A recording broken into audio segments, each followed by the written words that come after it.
You are listening to the Culinary Courtesan, the edutainment podcast about lifestyle, wine, and spirits. Hosted by Yolanda Shoshana. Let's get this party started.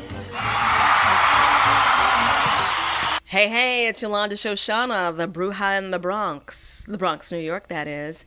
Thank you so much for tuning in to the Culinary Courtesan. This podcast is all about getting you off on gastronomy. So I have a question for you. Do you do daiquiris? Daiquiris. Now, I have to admit, it is a cocktail that I sleep on. I don't have them that often, but I really enjoy rum. When I have a really good daiquiri, one that hits the spot, I always wonder how come I'm not drinking more.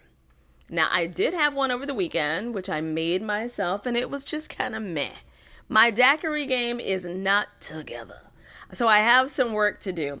I do believe it's because I didn't use a light rum. I prefer light rum in my daiquiris. I used a dark one because it was what was open.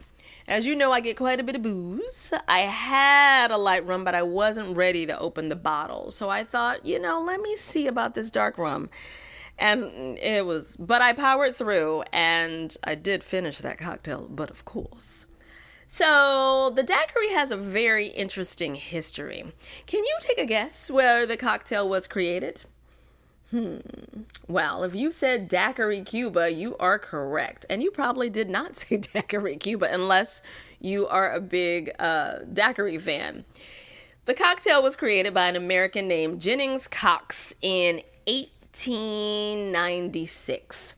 There are two stories floating around, which I think both probably have a bit of truth. They say that he created the cocktail to keep his workers from getting yellow fever, because it was said that limes and rum, alcohol, could prevent the disease. There's another rumor that says that he created the cocktail with rum because he ran out of gin. Now, that both kind of makes sense. He could have been creating a cocktail with gin and ran out of rum, and he was creating it for his workers so that they could not get yellow fever.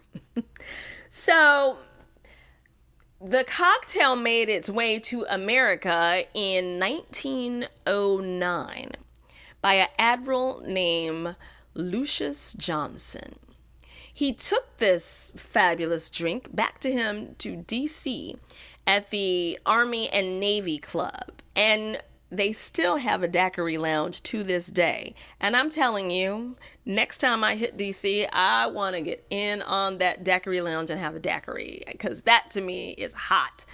So if you're ever in D.C., though, I think you may have to be a member of the club, but, check and see. So the drink became more and more popular.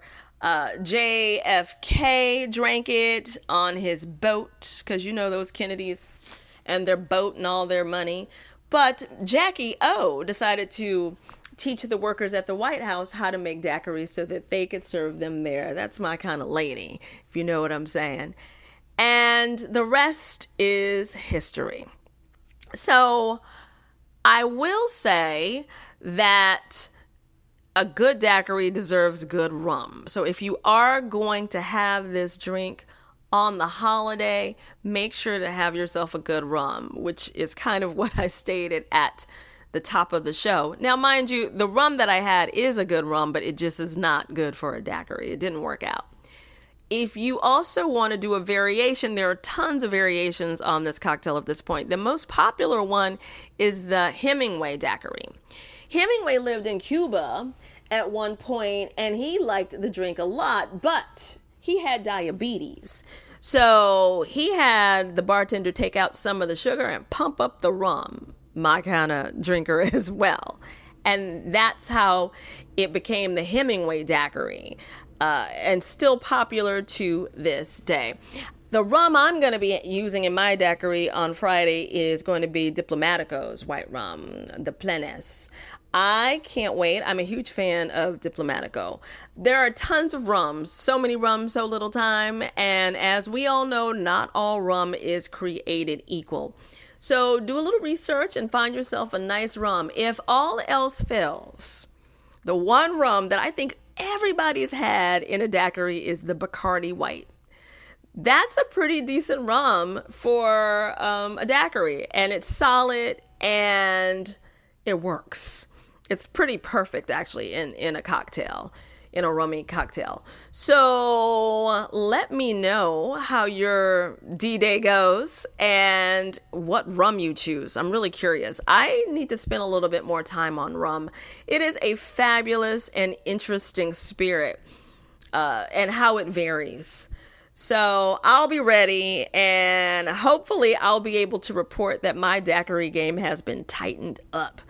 So thank you so much for tuning in. Don't forget to stop by my site, awitchintheworld.com. Sign up for my newsletter, Pompet, to get some food and drink information. And check out my column on Medium, Culinary, Courtesan. And I always forget to mention my column on Cupid's Pulse, which is dedicated to celebrity brands and their drinking ways. Because you know our celebrities love their spirits and they love being in spirits. My next column coming up is on tequila for Tequila Day, which is on its way as well. Thanks so much. Peace, love, and cheers.